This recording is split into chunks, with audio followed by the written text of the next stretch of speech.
Hey, what up? It's your girl, Netta B, and you are tuned into my exclusive interview with my people, the B-Side. Listen to the B-Side.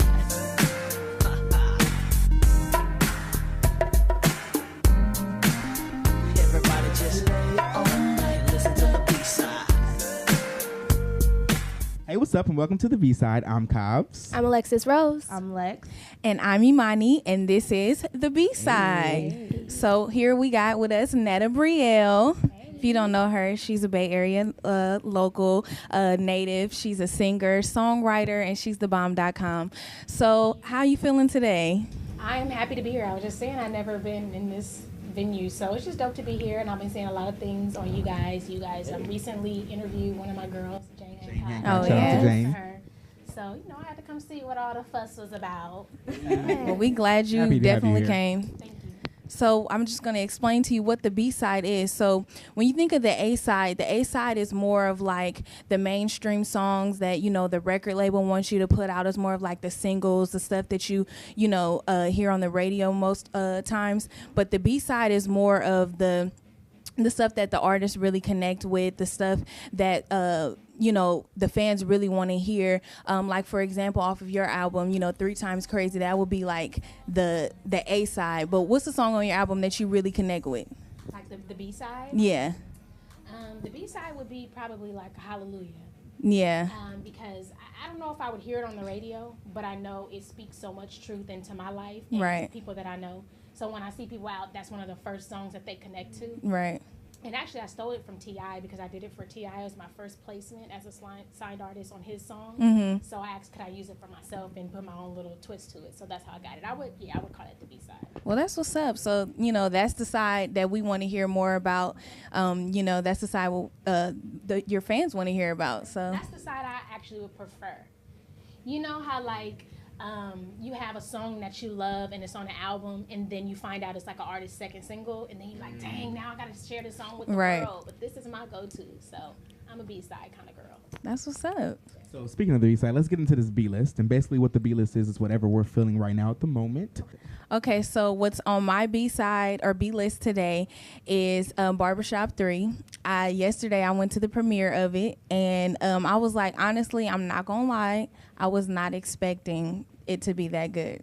I wasn't expecting to laugh. I was like, oh, Nicki Minaj, Tyga, all in it. They ain't actresses or actors. So once I actually saw it, it was actually good. Like, the movie was pretty funny. It was actually really funny. Nicki Minaj did pretty good in it. Tyga did his little thug thing in it. And the whole movie was good. So it was way better than I expected, and everybody should go see it when it come out on Friday. Well, mine's is kind of still tucked a little bit. We were in the car listening to Apple Music, I think. And so there's this artist called Division. I don't know if you've heard them, but they're on OVO Sound. No. And they dropped an album called September 5th. And I'm really feeling the album, but I like Too Deep. And then, I just heard that on the radio for the first Isn't it time the amazing? other day. That song is jamming. right? It's Okay. jamming. It's Right? wicked dope. So there's a So full album out? it's a full album. I'm missing out. Too then. Deep and then With Me. That's my 2 songs right now. So y'all got to check it out to get on the same page. I listened to the Writings on the Wall album today. Ooh. And I think that that's like my all-time favorite Destiny's Child album. And I don't know why it popped into my head. I think I was just thinking about Beyonce, and she's just so amazing to me. And then I just started thinking about like the beginning for her. I don't know why, and I just went to Apple Music, and I just ended up on that album, and I went from beginning to end. And I was like, God, this is That such a CD's good actually in album. my car. Really? Like Yes. the hard copy, like Yes. the physical CD? Yes. So, I had that CD, but it's scratched up. okay. Mine's a little scratch too. You gotta skip past the little songs because it got hella scratches and stuff on it. But What's your yeah, it's favorite in song there. off that album? Well, So Good was jamming today. I mean, that's the Yes. open. So Good. Yeah, like I was like, hey, Yes. I'm doing good. You thought it wasn't gonna work, but I'm doing good. Like, That's what's so up. That's kind of. That's what's up. What's your B-side? Let me see. What's on my B list? I have a couple things. Pick one. I start. One. Okay.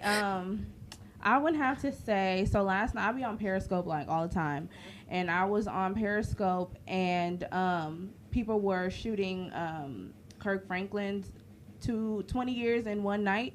his concert, and like I was like, I'm not going to that. Like I didn't want to go. But looking at everybody, I guess last night they were in Houston, and so I follow a lot of people in Houston, and seeing the concert and everybody was like, this is the best concert that I've been to in like years. It made me hecka want to go because he was up there being goofy, like calling people out, but then he was still being chill, and he was like dancing, millie rocking, doing all kind of crazy stuff.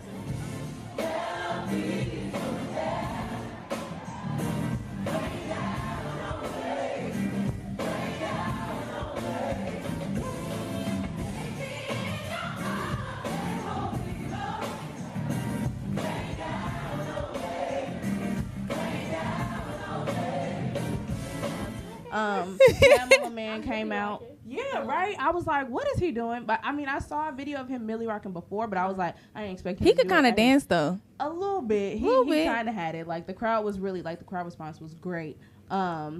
He just had a whole bunch of stuff like in the concert that I didn't expect. So I was like, I might have to go. And being that, yeah, I think it's gonna be in Oakland at the Paramount. Yeah, and it's their last show. So, you know, they probably going to go super hard. I might have to look for them tickets. Major hits. Like, yeah. You do. Like every hits album after has a hit. hit Every after album. hit after hit. So, Chris, what's on your B list? On my B list, I'm definitely feeling a network right now. I'm feeling BT. Like, I don't know. Okay. I don't know why. Because normally, you know, the BT kind of play movies and they kind of botch them all up and stuff. But I'm really feeling the programming of BT right now. Like, this year they've had some of the best award shows, I feel like. Yes. Like, you had the Soul Train Awards, the BT Honors, and then Black Girls Rock.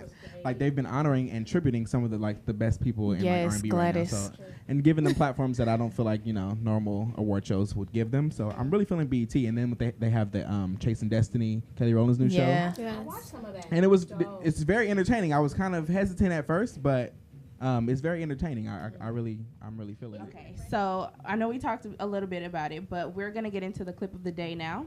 And so for today's clip of the day, we have a clip that was taken at SF State University. It's of a faculty member and a student, and it was a white student and a black faculty member, and she was upset with the white student for having dreads in his head. She felt that, you know, he was trying to culturally appropriate having dreads, and she just wasn't feeling it. And You're saying that I can't have a hairstyle because of your culture? Why? Because it's my culture. You know what box means. Do you know it was an Egyptian culture? Are you Egyptian? Nah, bro, you're not. Are you Egyptian? No, but doesn't matter. Wait, where's Egypt? Tell me. You know what, girl? Where's Egypt? Dude, go. You have no right to tell me what I can wear. Huh? Where's Egypt? Dude, bro. Yo, girl, stop touching me right now. Yo, girl, stop touching me right now.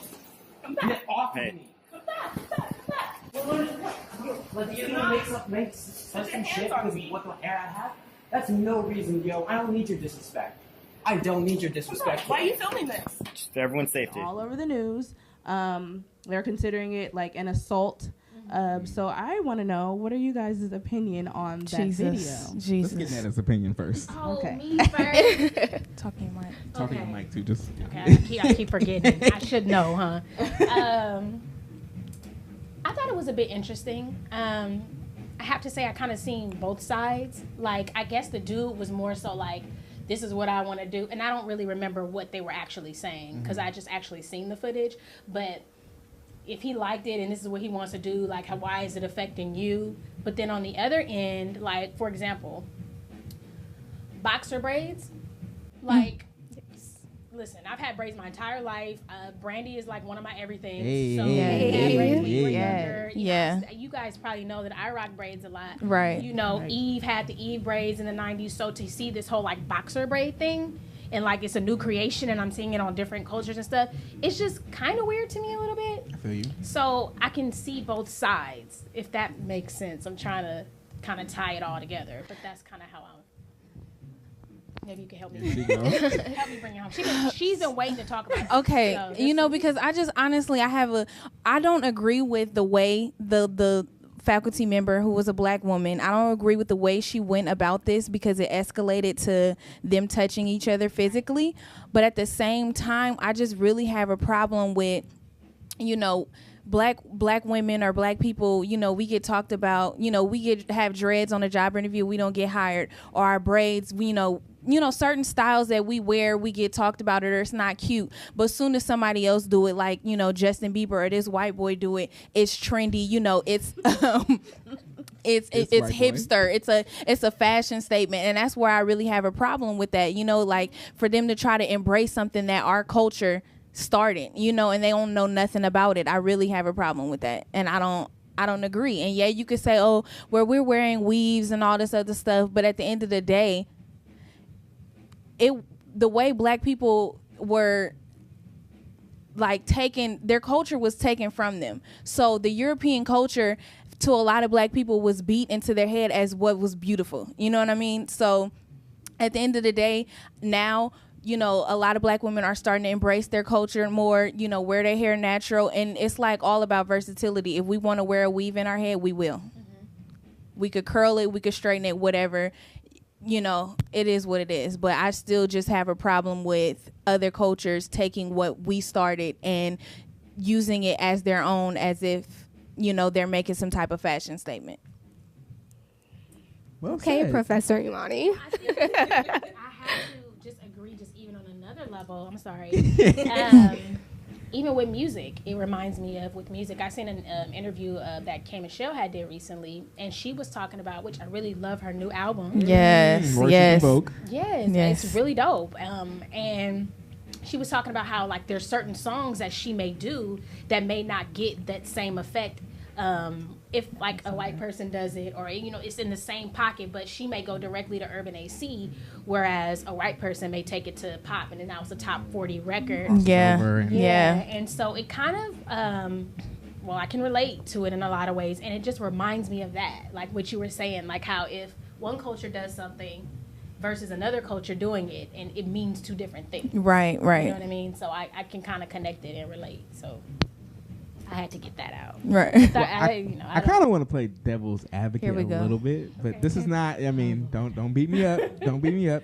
But I definitely agree with everything that is being said.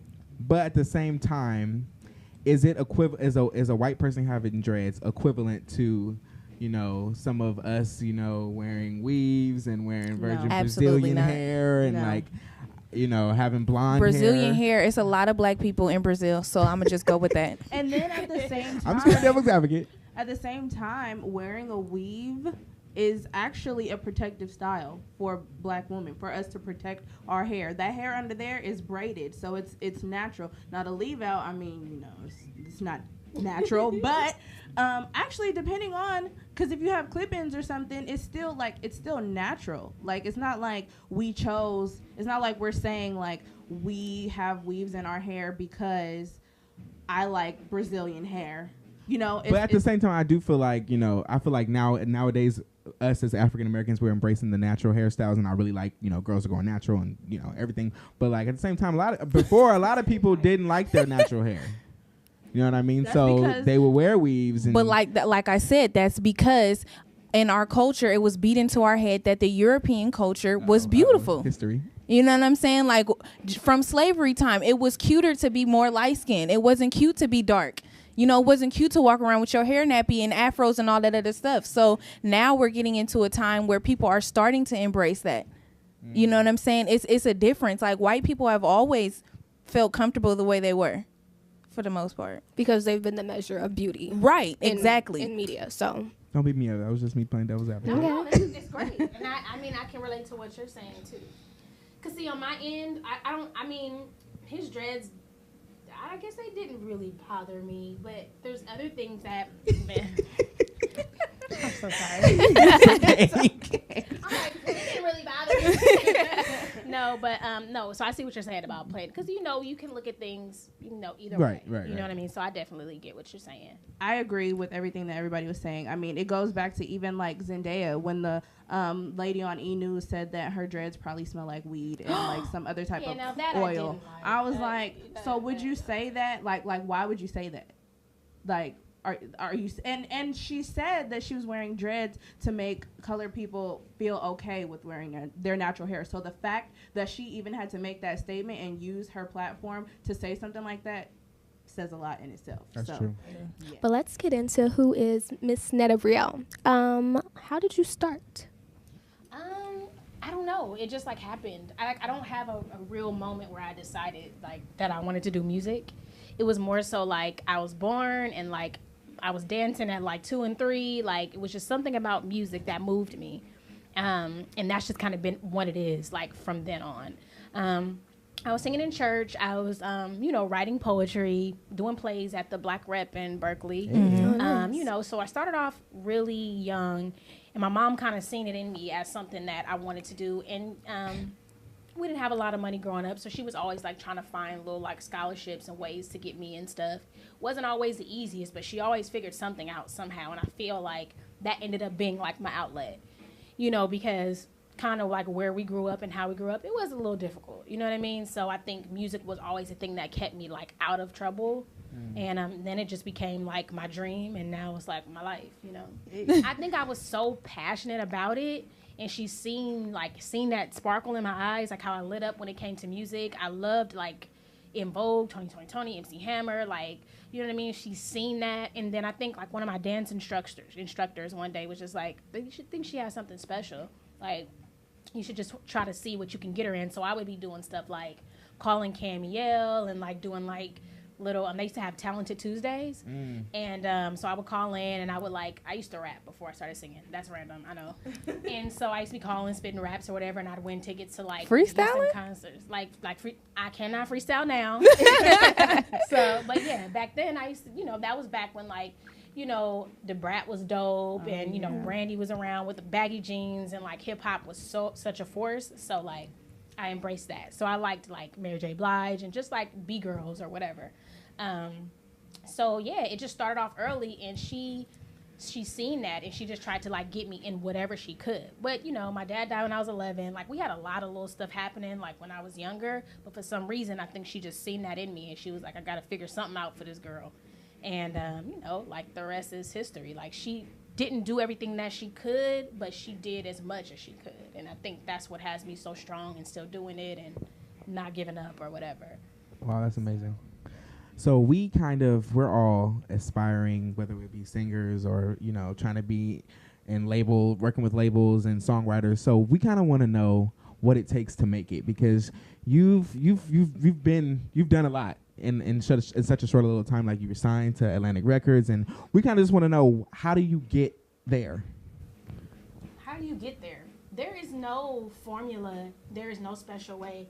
Everybody's story and journey is different. The only thing you don't want to do is just, if you literally stop, that's when it doesn't work. I think that this kind of career within the arts and media and music, and it's not easy. There's always a roadblock, but I think the thing is figuring out how to get over it or around it or under it, through it. Like you just have to figure out loopholes and things that'll help you get to the next step. There's really like no special way to do anything. I think is being humble, keeping yourself around people that are doing something. It doesn't even necessarily have to be music or something that's within your field, but if you're dealing with people who are trying to get to the next step, that's going to help you push. Right. And I've had to learn that the hard way, and you know what I mean? Like, it's just really about really focusing on something and just really trying to get it, and not really listening to the noise on the side of you. Why don't you try this? Or I don't think that's going to work. Like, there's no formula. It's really just not stopping. Right.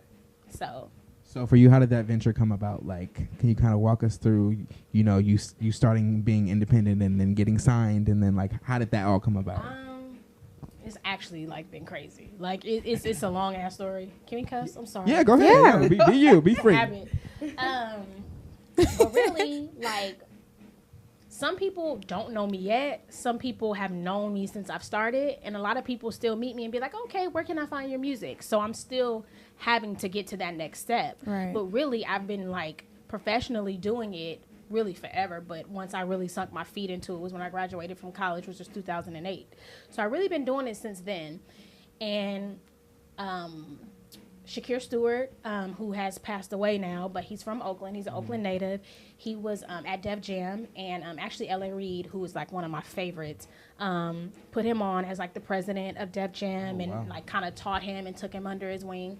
And he wanted to come back and find someone from the Bay Area that he can put on. Like, so he had a talent showcase out here. It's a Def Jam talent search. And my manager at the time was like, I think you should do this. And usually they do that kind of stuff and they really just be trying to get your money because it costs to do it. And so I'm like, nah, I bet you it's not real. I bet you he won't be there. So what? I got to pay $100 to be in this and then that's it. I'm moving on to the next thing. And he was like, I think you should really do it. So then I did it. And he actually, in fact, was there. And it was like hundreds of people there. But then he ended up picking me.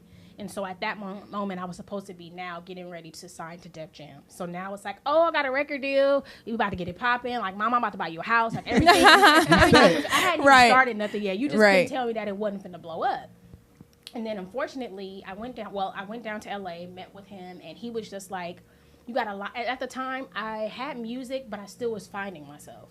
So he was like, you got a lot of stuff here. I can tell you can sing. I know you're a star, but I don't know you. I need music that's going to represent who you are. Like, you have a lot of stuff here, and I still don't understand. So you go back within yourself and figure it out. But he still wanted to sign me. A couple of weeks later, he passed away. He unfortunately committed suicide, or that's what the story has been. And so that was tragic, even just for me, because I'm like, well, he ended up having a memorial here, and I was able to sing at it and meet people, and really just I got to see like his legacy and what he's done just even for the Bay Area, you know what I mean? And it really like kind of broke me down because I was at this moment on this high where it's like, here's my opportunity, and then I was back at square one again. So then I just started like putting out projects on my own and trying to figure it out on my own, like spending my financial aid money, spending my car note money. Sorry, Mom, to put out my own projects. It was ridiculous. And then I ended up getting an opportunity from a guy who lived in Atlanta. He hit me on Twitter and was like, we see your work and we think we can get you a record deal. And I'm like, hey, yeah, right. Everybody says this. He was like, I think you should come out here for a month and let us record on you. And really at this time, I had performed at everywhere you can think of, like New Parish, Club Anton, Everett and Jones, anything. I had performed everywhere. Stage, you was there. Yeah, I was like tired of seeing myself. And so I'm like, you know what? I've hit the ceiling here. Let me go somewhere else and try it. And I went. And in fact, I recorded 30 songs in 30 days. And in that moment, I learned like who I was, like what I wanted my sound to be, how I wanted to be represented as an artist, as a woman. Like, they helped me dig in and find out who Netta was. So I had opportunities from several different labels. All the labels you can think of, pretty much I had an opportunity to go to. We ended up going to Atlantic, and that's how it, pretty much everything really started from there. But if you think about somebody from the Bay Area who were like, getting a record deal the Bay Area has really changed. So we're now starting to get more attention, and we're livening up. But back in like 2011 and 10, like, that was unheard of. It was like winning the lottery to be able to say I got a record deal at Atlantic Records, like, you know what I mean? And so, you know, the rest is I'm now in the stages of just fighting through and getting to the next step. But like, it has been like really an up and down roller coaster. But I would rather. This is the only thing that I want to do. It's the only thing that makes me happy. I never really have like real advice for people. My only thing is like, if something you're doing is making you feel good, that's what you should be doing. Like, I can give up and go work a 9-to-5 or put my degree to use, which I feel like I am now. I'm still doing that, but I can go just do something else that my heart is not all the way connected to and just not be happy, you know? Right. So I would rather fight through this to be able to have the opportunity to do something that I felt like I've always wanted to do. So how did you make the transition from working with Atlantic to being independent? That's a good question. Well, I love Atlantic, and I think at the time, how can I say this? Here's the thing. People think that when you get signed, you've now made it. You know what I mean? Like, oh, you signed, you popping. Like, what are you tripping off? You signed. But really, it's not really that easy. Now once you get signed, now you got to go within this building and now prove to them why they signed you. Especially if you go into a situation where you don't already have a hit record on the radio. So, like, if I would have went into a label and I already had a hit record, like, now it's more of like, I call the shots pretty much, and I can pretty much say how I want. But if you go in and now they're helping you create that, it's like more out of your hands. You know what I mean? And so I think I went into a situation where there were a lot of other talented women there, other talented artists, you know, that were there. And it was just at times like they couldn't really get to me because it was so many. And so I kind of just got lost in the shuffle. But I learned so much, and I connected with so many people, and there were a lot of people that helped me and will probably help me in the future. I just think that coming from the Bay Area is like we know what we want. We are Right. very Right. independent. We want it now. Like, we've watched Pioneers, we've watched E40, we've watched Too Short. Like, these people just come up and Right. make it happen because of that fight within them. And I learned that from those artists, or from the Jacka or Guapale. And I'm just not the artist or the chick or the person that can sit around and wait for somebody to decide what they want to do with me. Right. Right. I wasn't raised like that. So then I just was like, okay, I'm gonna just put out a project on my own just to see what it does, because I can't wait any longer. And then that's how we pretty much got to 580. So Wow. So I think a lot of times when people think of, well, before, like prior, I think people thought of independent as like a negative thing, but now you see people actually, like you said, like actually being independent and doing it. So what are some of the things that you're feeling about being independent right now? Like, what are some of the pros? some of the pros, well, really, I get to do whatever the fuck I want to do. Like, I get to do what I want, and I get to choose what I want to do and I want to do. Like, but what I will say is, you know, it is not a bad thing to have a major label with you, and you know, a machine that helps you get to the next level. Because I'm not saying that I won't go to another label tomorrow or, you know, next month. You know, that might even be a goal of mine. But right now, I am okay with the fact that I put out a project on my own and people received it, and I feel like it's the best work that I've done so far. It's a bomb project. Yeah, and I'm not even like saying, you know, not even to be on no like, oh, it's the shit. I just know that I put like my heart into it.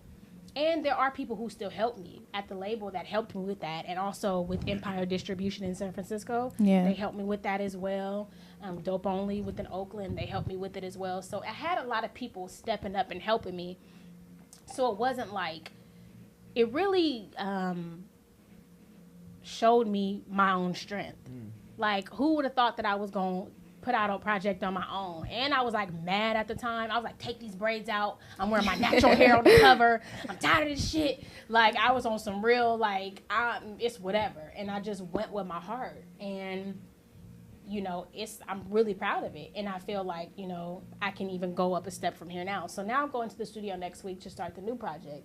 Wow. And you haven't told anybody this yet, but it's Exclusive, gonna be exclusive. called 880. Hey. Yeah, You heard it here first. Yeah, and so actually, Mr. Fab, he gave me the idea, so I'm gonna credit him to that. And we were talking about it. You know, 880 is like more bumpy, and it's hella trucks, and Yeah. it's hella shit happening, and you Always driving traffic, downtown, yeah. and there's traffic, and so, and then 580 is real chill and cool, and you just go get on that freeway right quick because you know it ain't that much traffic unless it's like at 5 o'clock or whatever. Right. Excuse me. I think that that's where I'm at right now. Like, getting over the bumps and kind of being closed in, but knowing that I can get through. Right. So that's kind of like the metaphor of this one. Wow. So, yeah. So basically it's going to be part 2 to 580. I personally can't wait.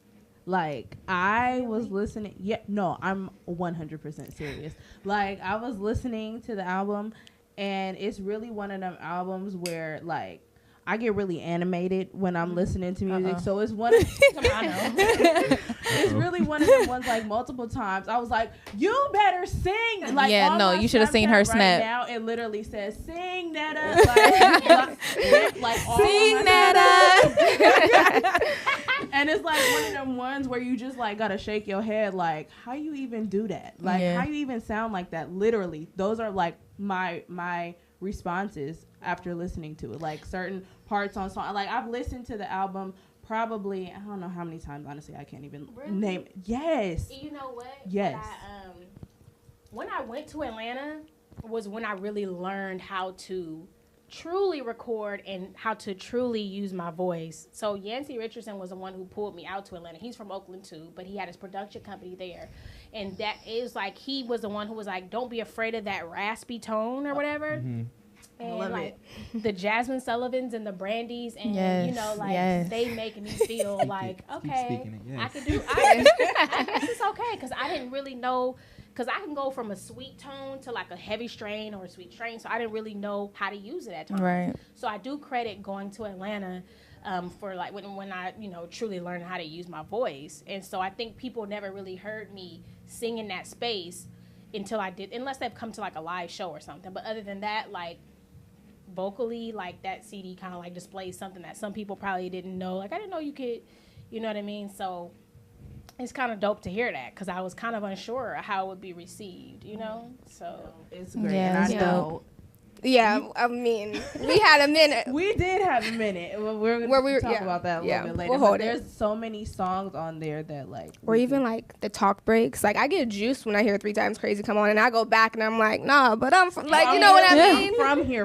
Or Right. like broken the intro. Like I'll be Oh. like in my feelings, just talking it through. Like you know, Yes. that's me right now. You know. Did you hear me chewing gum on there? I did. Yes, That's another I reason why. did. That's another reason why I was like, let's not shoot so much. No gum chewing. You do too much. I know I do too much. I know So I you do be too much. singing with gum in your mouth? No, well, no, just for that part. Just- Oh, okay. Because I had it in Don't there. choke now. They were like, put the gun back in your mouth. So you can say it with the gum. I'm like, really? I'm getting the pops ready. Like, well, I'm finna tear it up. Yeah, with this gun. People get irritated with the way I chew gum. I can't help it. Like, it gotta pop a little bit. Yeah, I feel you. Yeah. Anything else before we get into game time? Now let's play. So who wants to explain the game? Versus. The game is versus. So basically, this game is where we compare 2 things. And in this case, we're going to compare like R&B hip hop artists. And we're going to say which one we prefer. And we're going to take a vote and see who wins the round. Round. So who wants to start us off? Go ahead, Alexis. Come out the gate swinging. Come out the gate swinging. Okay, so I'm gonna come with the SWV and TLC. You have to choose one. I'm gonna stick with mine and roll with SWV, just because I feel like when I listen to SWV, it's more like I'm in there emotionally. I'm invested. TLC, I mean, they have hits, but I want to go out with my girls, and I don't want to sit in my room and like think about some things. Yeah. You know what I mean? So I'm rolling with SWV on this one.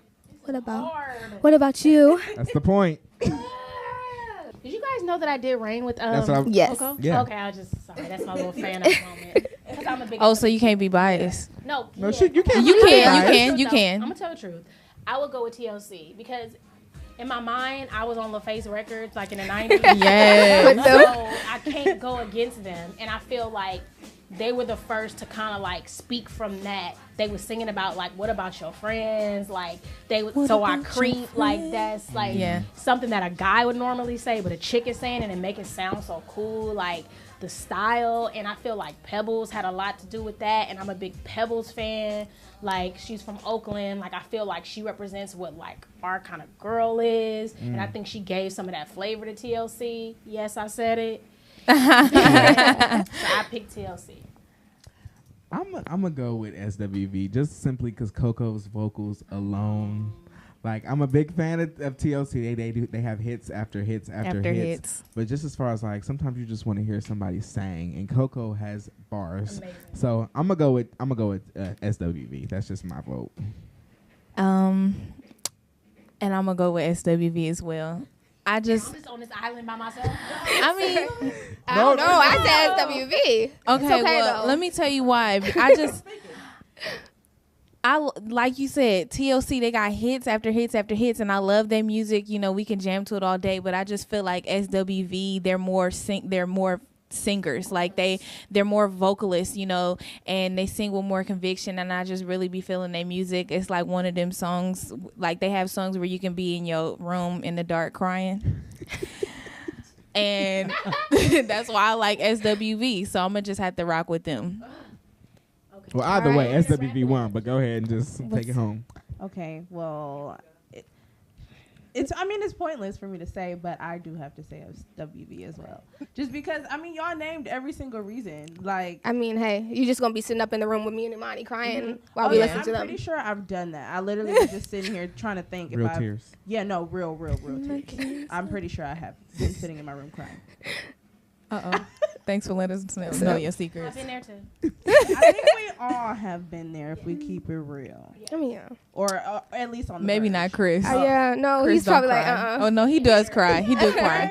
He not gonna been let y'all upset. know. He'll cry if Brandy come in here. That's when he'll cry. I already did that though. I did that too. You met Brandy? Oh gosh. What? It was. I'm gonna show you my video. I'm gonna show you the video afterwards. Don't show that video. Oh. I'm gonna show you the video because I literally lost Did you freeze? my brain. Did you talk to her? Oh, I completely freeze. I was like tearing. I embarrassed everybody that was I with don't me? know if I want to Don't show be you. Mine's mean, is pretty guys. bad. Yeah, Like, his it's is bad. Yeah. It's I don't pretty think he bad. should. Vocal God. I feel like she needs more credit. Oh, Amen. yeah. Say it you. again. Say it I was again. listening to her first album. I was in like a 90s place today. So I was listening to her first album earlier today. Oh, wait. No, go ahead. Keep Go going, ahead. Go No, ahead. Keep going. Keep going. Keep Sorry, going. were we talking about Brandy? No, Yeah. we were talking about. It's Go fine. ahead. It's She good. had You're it. good. She's I gonna went watch to it. his own. You'll see next. I went You'll to see his next. own. Keep going. Keep No, going. I'm out. Y'all, I went all the way into this like Brandy. No, go We ahead. live there. It's all good. Just go ahead. We live in this We do, Brandy area honestly. for She was real. gonna say Brandy versus Monica, but we want you to keep going. But that's hard too. But I mean, okay. Just No, keep going. I have to prepare myself for my Brandy moment, so I got to know about what happened with yours. Y'all making this hard. Sorry. Okay. Okay, just go. just go. So he already said it. I'm going. I already know. Brandy versus Monica, and I'ma say who I'ma say. Okay. Brandy. Yeah.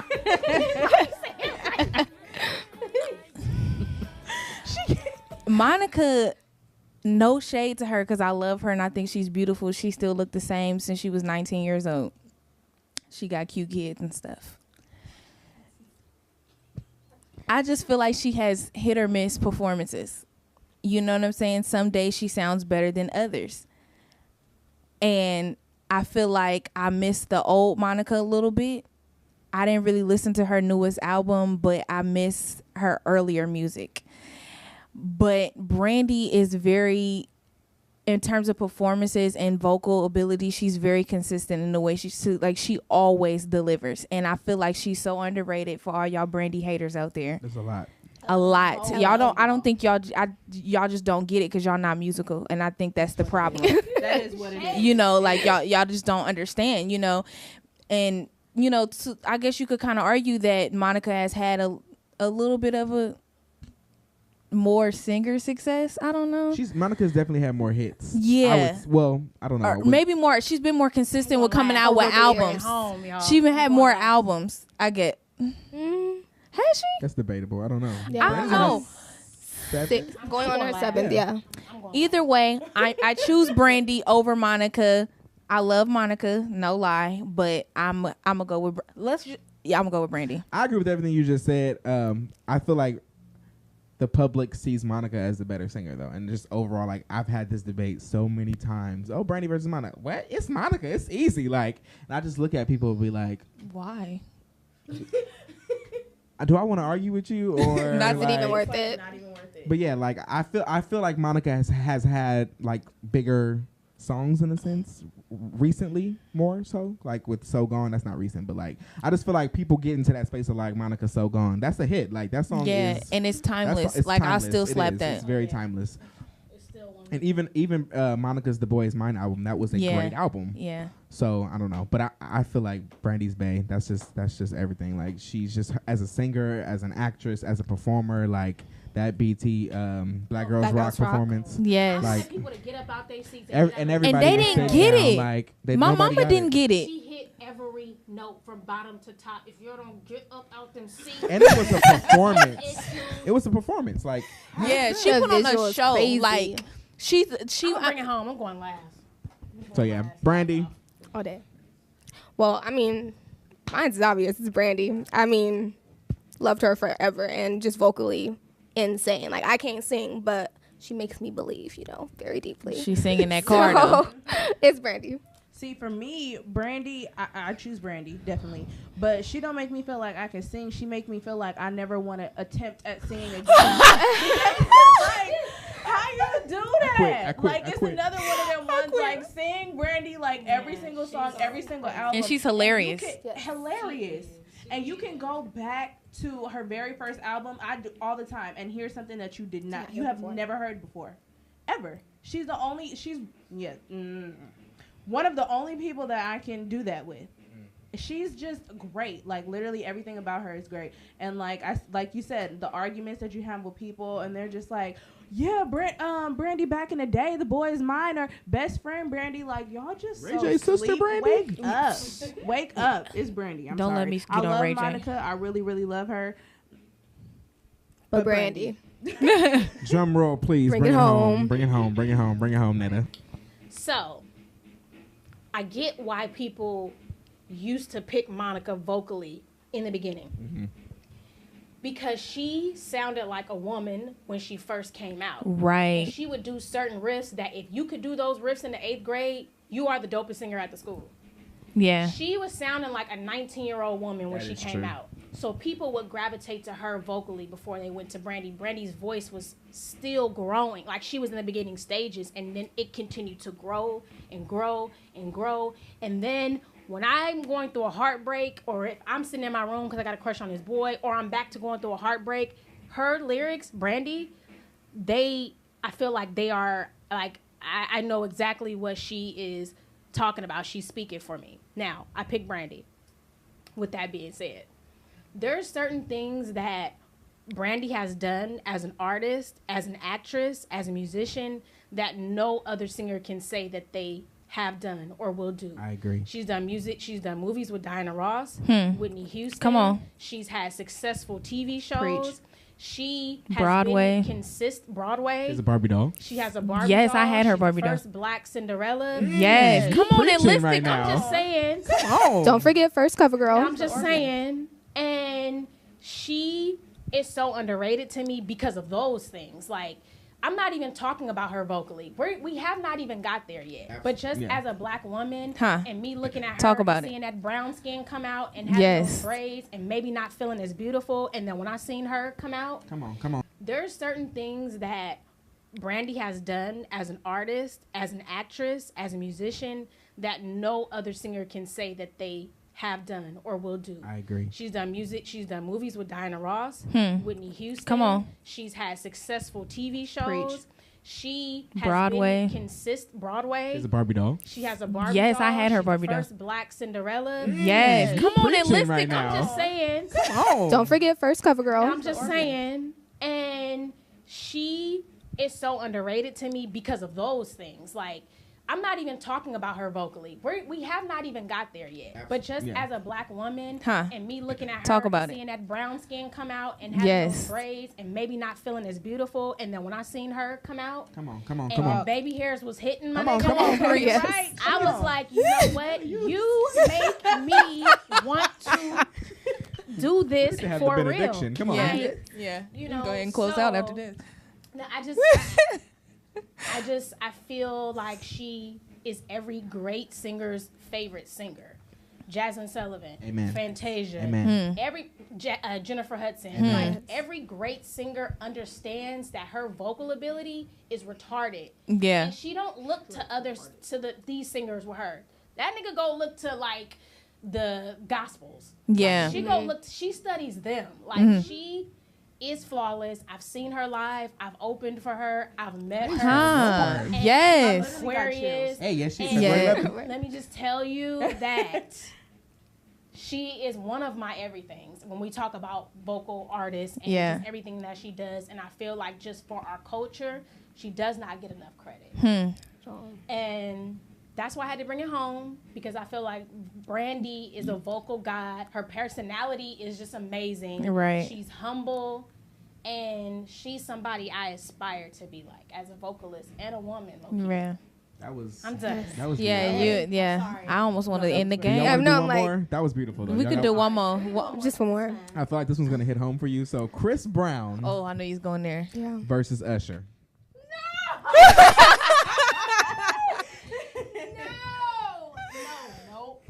You gotta do it. You gotta do it. Do you want to go last, first, second, third? Take us Need a home minute. again. You gonna Need a take us minute. home? Okay. Okay, I'm gonna kick this one off, Oh my God. and I'm gonna be very quick and concise. Chris Brown is great. He can sing, he can dance, he can act, he can draw. But I realized after watching, did you watch the BET Honors? I did. Yes. Usher's performance, it was something about him just being able to come out there and just sing. I don't feel like, Not only did he sing, though. I don't feel like Chris Brown could do that for me. He can't. I don't feel like with just a piano, a spotlight, and Chris Brown stepping out to the stage could make me scream at my television. Just pure based off of vocals. Yeah. So I'm going to give it to Usher because I just feel like he's well-rounded. He's been in the game for, what, like 30 Ever. plus 20 plus years. and he's still relevant. So that's just me. I love Chris Brown. He's hecka dope. You know, I just don't feel like I don't feel like he can do. I don't feel like he can do hella. I don't feel like he can do what. I don't feel like he can do what Usher does in that room, just to come out and just stand flat foot and just sing and get that reaction. I just feel like, I feel like you just gotta have the dancing, and you gotta. He has to put on a show to really captivate. So that's just my opinion. And let me piggyback off what you said. And yes, I do pick Usher as well. And I agree with what you said about, you know, I don't feel like he could get on stage and do just simply sing like that as well. But also, I'm not feeling Chris Brown, how disrespectful Chris Brown has been lately. And that's why I can't, you know, I just refuse. And I love Chris Brown. Like, everybody's like, oh, you like his new? I'm like, yes, I'll listen to, you know, majority of them songs on there. I really love Chris Brown. You know, like, I feel like he's dope or whatever. And he put on a good show. But when you talk about people and they suicide attempts and how it's fake and all that stuff, I just feel like even if it was, like, why would you even comment and say it's just for publicity? Like, that is so disrespectful to me, you know. And I just don't. I feel like he gets so childish when stuff don't go his way or whatever. Like, he's so disrespectful to women, and I just don't like that, you know. And then, you know, you want to be disrespectful to all these women for no reason, and I feel like it's uncalled for, and it's just taken away from you just being an artist. And I feel like he just needs to be an artist and a father to little royalty. Okay, like, so I'm gonna just go with Usher. So that was heavy. Yeah, it was. I'm like, dang.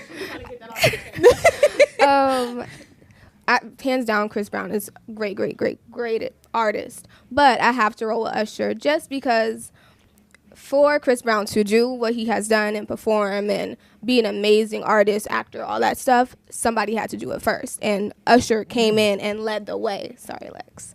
Led the way for Chris to, like, be able to stand on these platforms and perform and do all these things. I feel like he opened the door. So it's only right that you pay homage to, like, the person who said, come on in. Come on. So it's Usher. So, you know, I don't know. It's really hard for me. It's not. Previously, when I thought or talked, yes, it is hard. Previously, when I thought or talked about it, I was, you know, Team Chris Brown, because I really love him. Like, I really, really love him. Like, in my eyes, I really felt like Chris Brown could do no wrong except be faithful to a woman. That's it. That was what I said. But I was like, he probably just has not found the one yet, you know? Like, you know, still making up excuses for him. Because I just Karuchi. That's your boo. Back to sleep. I'm just saying. Anyway, so I really, like, I'm stuck. I'm really, really stuck because the other day I went back and I was listening to Confessions. Confessions is an album that is timeless. It will never, ever get old. And, like, it was another one of those ones where I just had to, like, you know how after an album has been out for a long time and you're not really listening to it no more, you just, like, singing along. But, like, I literally had to stop singing along and was like, dang, Usher, like, you really, like, he really kills, like, really, really kills. And even outside of the Confessions album, he really kills. I'm about to go listen to that. I know, really. Like, I listened to it twice back to back that day, like, back to back. I'm stuck. I really don't. I love Chris Brown. I really, really love him. But it's Chris Brown. So, yeah. It's okay. Yeah. Because we've been all agreeing on everything. I will say Chris Brown. Gonna bring it home. Yeah, bring us home. Take us there. Preach some more. Give you a disclaimer first. I'm a Usher stan. Okay. My mom would, like, spend her last money to take me to his concerts. I've stood outside his hotel rooms. I figured out that his name was Donny Hathaway. That's the name they use, honey, to call in and get up and listen. Hello, Usher. Wait, hold on. I'm a Usher stan. Wow. I met him in 1998. One of my brother-in-law's best friend used to dance for him and was his choreographer. So connected the dots. Usher fan. Like, if Beehive existed then, I would be that. You know what I mean? And I think he is amazing. I told him when I met him a couple of years ago, like, and I sound so stupid. I was like, I'm the female you. I couldn't think of nothing else to say. So trying to help. He was like, "That's what's up." I'm like, "I'm fucking stupid." So, Confessions is amazing. 8701 is my favorite Usher album. Lord. But I always about that one, argue yep. with people on Twitter about that. I feel like what Off the Wall is for MJ is what 8701 is for Usher. And then Thriller and Confessions brings it home. I had been a believer in Usher from day one. I'm talking about even before You Make Me Wanna, when they was trying to figure it out with Diddy and all of that. I'm telling you, posters all in my room, kissing it before I went to sleep. Not again. I promise you. Like, you can ask anybody. When I knew he was going to be special was 8701. When they started saying he was the next Michael Jackson at first, I was a big-ass fan, but I was like, I don't know. But then on 8701, his range started to change, and he started to play around with more stuff, and it was getting very MJ-ish and Pharrell and all that, and I said, okay, he really the nigga now. And so I had been a stan from then on. He got nothing but better vocally. Come on. See, Take your time, he's in take your the same time. place as me. So I feel after it. Confessions, right? I know all his albums from front to back. So I'm anything if he put out something tomorrow, I gotta go get it. But after Confessions, it got a little different, and I think that it was too early for that Here I Stand album. I love Here I Stand. That's my wedding song, by the way. Yes, But I it was thinking the too same early, thing. maybe. So I seen him more as like, to me, his best work vocally is on Here I Stand. People don't get that he was so clean vocally. Yeah, he was. But we still wanted to see him. We still wanted it. So I thought that maybe if that would have came a couple of years later, then it would have been a greater transition. So vocally, he's amazing to this day.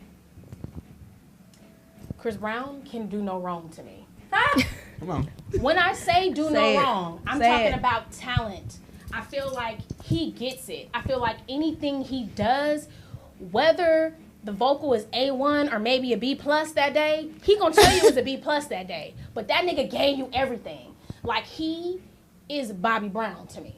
Like, his performance, you can see his heart. You can see his heart coming out of his chest. And I used to see that in Usher in that Confession moment, in that 8701 moment. But then it got more chill, you feel me? So now he's like in that chill place, which wherever he is, I'm with him, we good.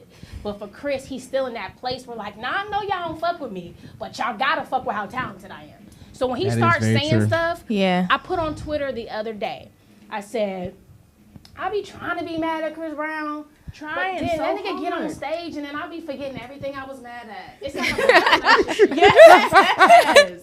we was all like, Chris, don't say nothing. But then when he came out to them iHearts with the perm, and then it was like, what we doing? And I'm like, I'm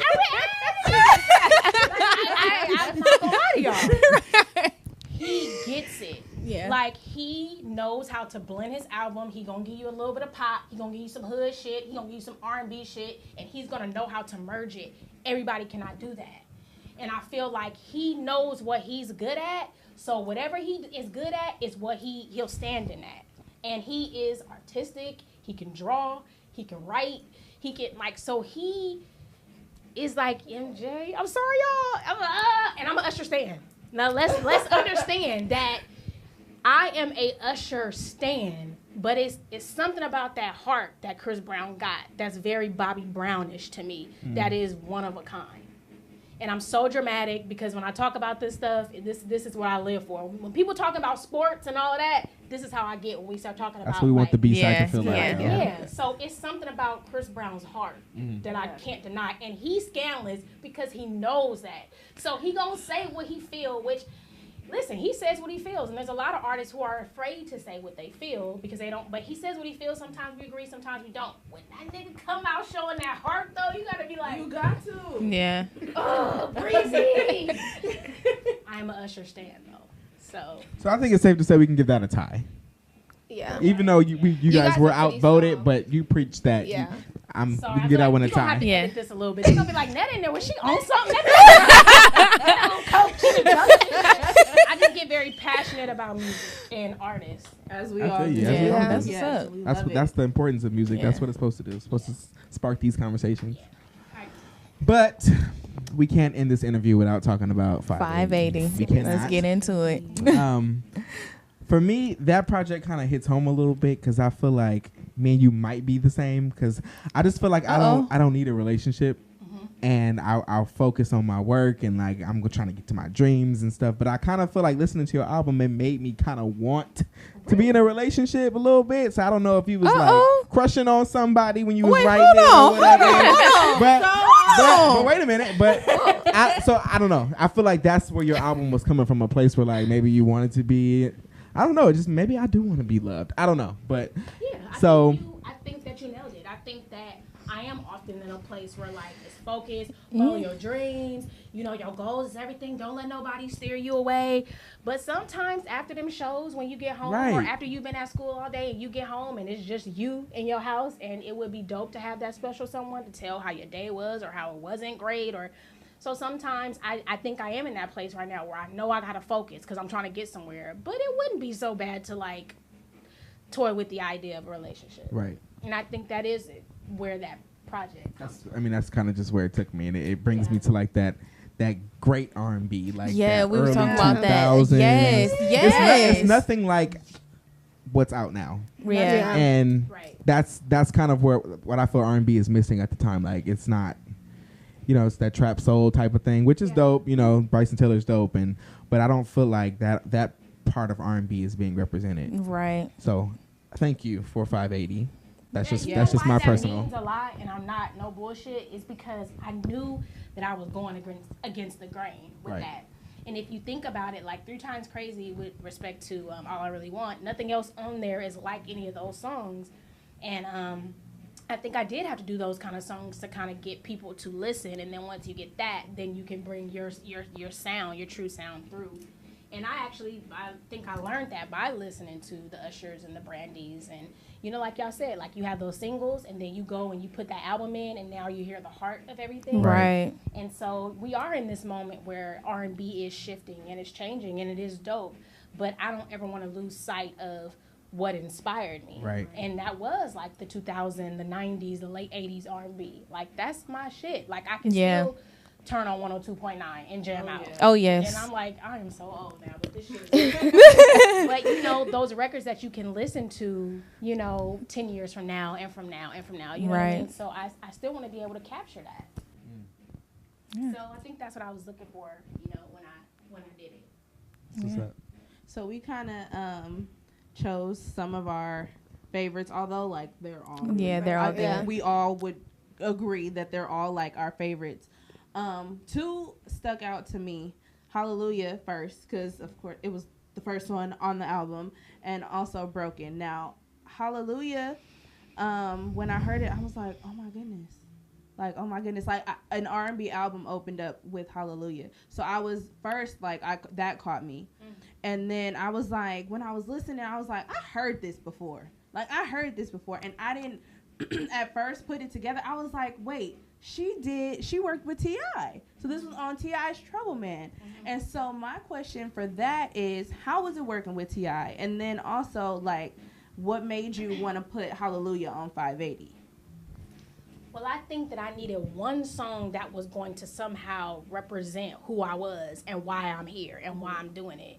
And I feel like, you know, you have all the other cute songs and the songs that you may be explaining how you feeling right now or whatever, vibe or whatever. But I needed to have that one song where the lyrics can kind of like, okay, this is who Netta is. Again, going back to Shakir Stewart and people like that who are like, we need to know your story. And so that was kind of one of those records where I was able to talk about what's important to me and why I'm here, whatever. And I think when I listened to T.I.'s version, it just always made me feel like I wanted to tell my version too.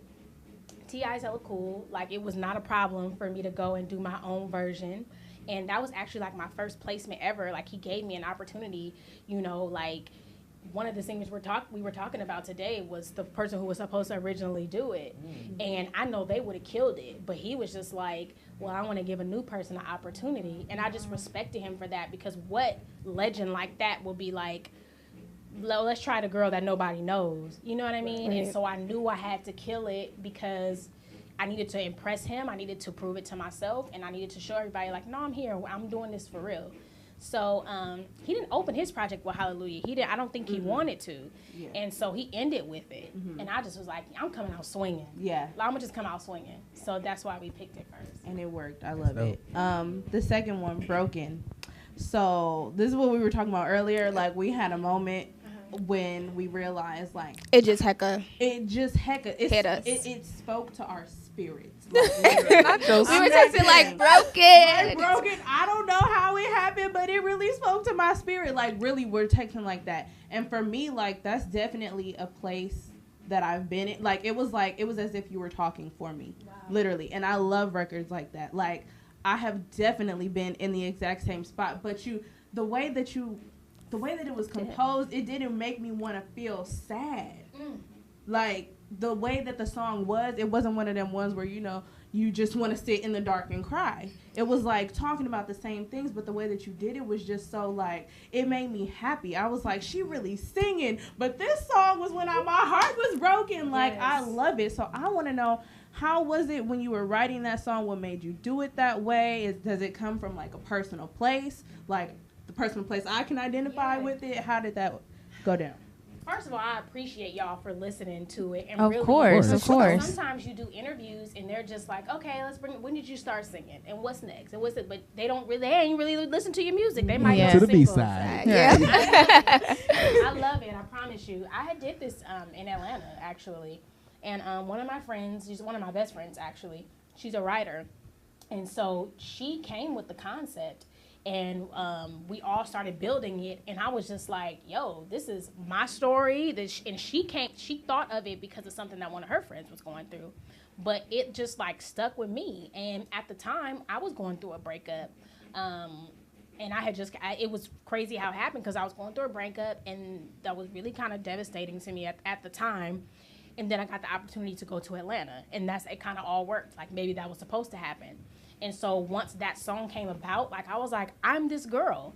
And you should probably know, as Aquarians, we are tough on the outside. Yeah, that's true. We don't even like to admit that it's us that's affected. But really, you know what? I am affected. And this is me. And I don't always feel pretty. And I'm always kind of unsure sometimes. And I am fucking broken.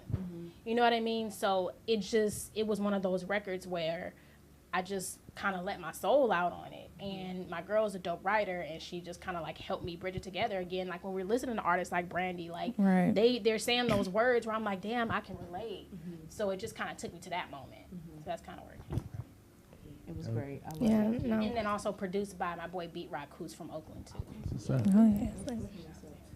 No, like, yeah, the flip at the end, I'm like, okay, like, I own this. Like, that was everything. And then my song was I Just Want to Be Loved, because I just feel like, I don't know if you were reading my journal or if you were on the phone listening to me and my cousin talk, but I was just like, this is me. Like, this is everything that I want, or everything I feel that I hold in, you know what I mean? So I just think in the concept for the video, like, you just took my life and just, like, put it in the song and put it in the treatment and everything. So how did you tap into that honest place and, like, put it in the record? Because I'm not putting my, you know, like, you know what I mean? Yeah. That's exactly what you mean. Yeah.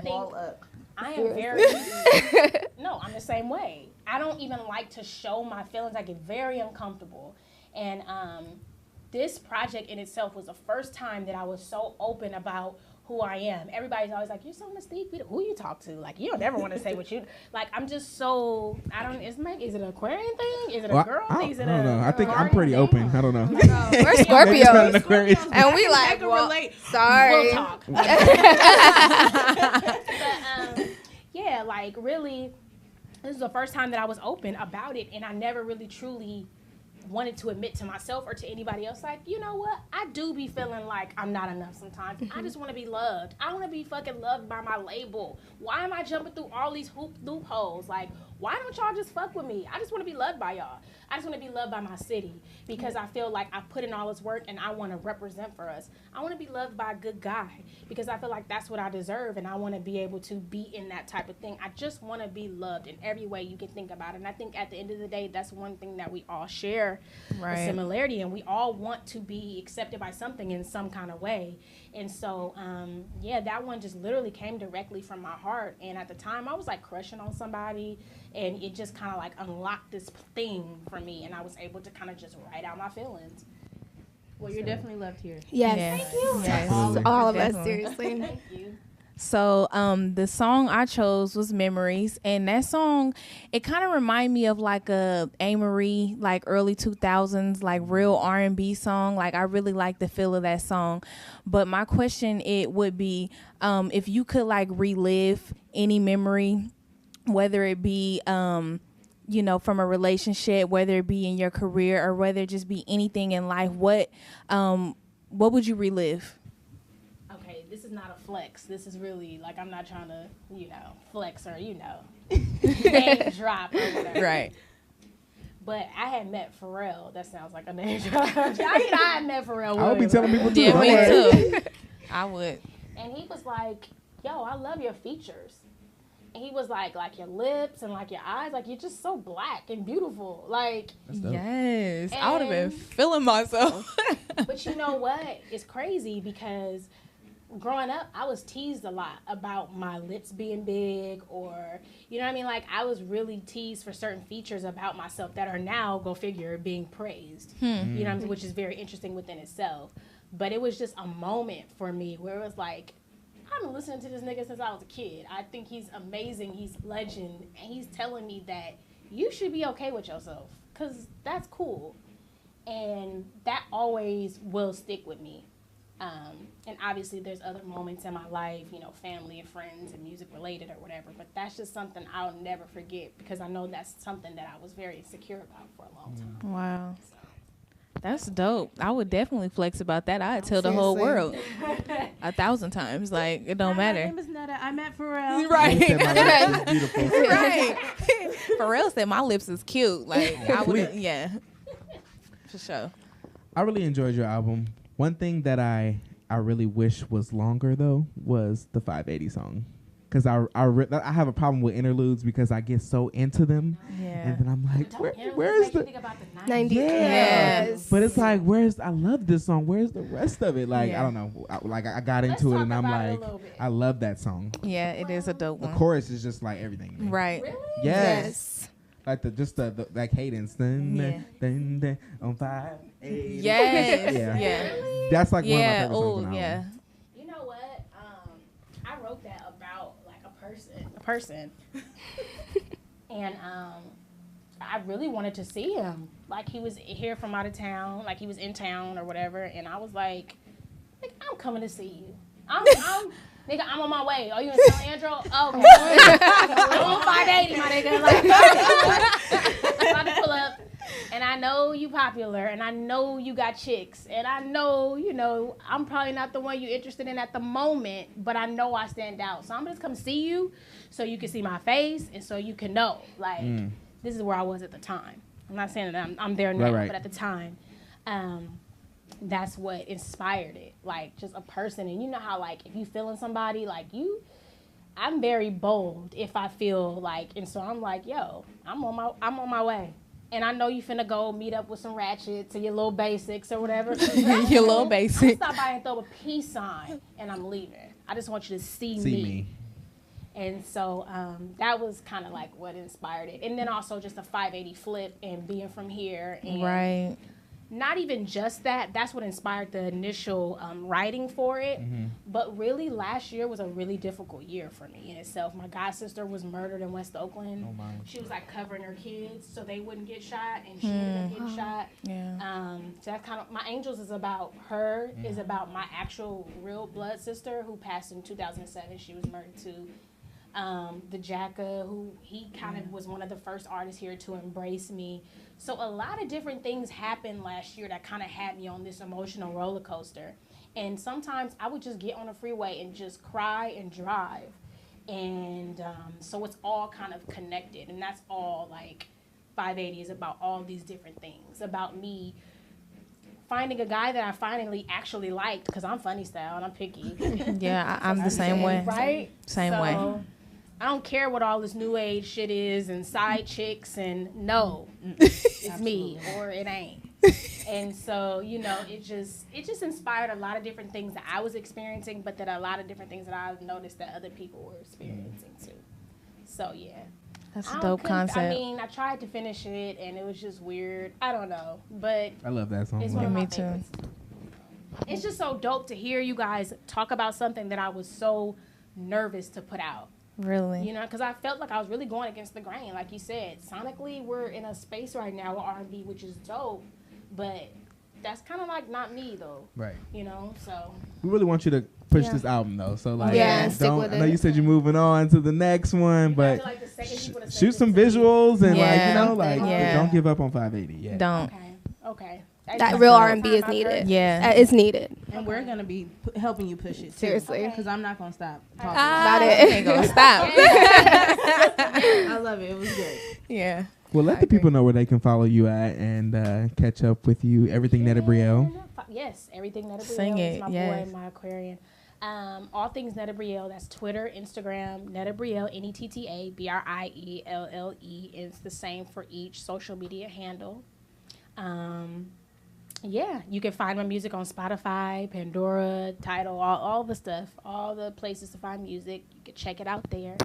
And I have some new stuff coming too, and you know, just really trying to move forward and again do real true R&B. I want to do pop too though. Pop is my shit too. Like I grew up on the Britney Spears and the Backstreet Boys Right. and the NSYNCs, and then if you want to go further back, like the Madonnas, the Jodie Watleys, the Stings, the so I'm kind of I'm a Bay Area girl. You know, we listen to everything. Right. So that's kind of why I got so passionate about the Chris Brown stuff, because I think that he is very good at like bringing a lot of worlds together and making his albums still connect. It doesn't just sound like a bunch of different songs. So I eventually want to do stuff like that. No. So That's what's up. hopefully I wasn't rambling, but you guys. No, Nah. we definitely enjoyed this Yes. conversation. Like everything you shared, we definitely We gotta enjoyed have it. you back for sure. sure. Like, please. Well, Right. thank you, Netta Brielle, for joining us today, and we really appreciate you. Everybody, go out and listen to buy 580. Buy Listen it. to it Buy it. everywhere. Buy it. Don't stream Spotify, it. Buy Apple it. Music. Buy it. Yes. I'm Cobbs. I'm Imani. I'm Alexis Rose. I'm Lex. I'm Netta B, and what? This is The the B-side.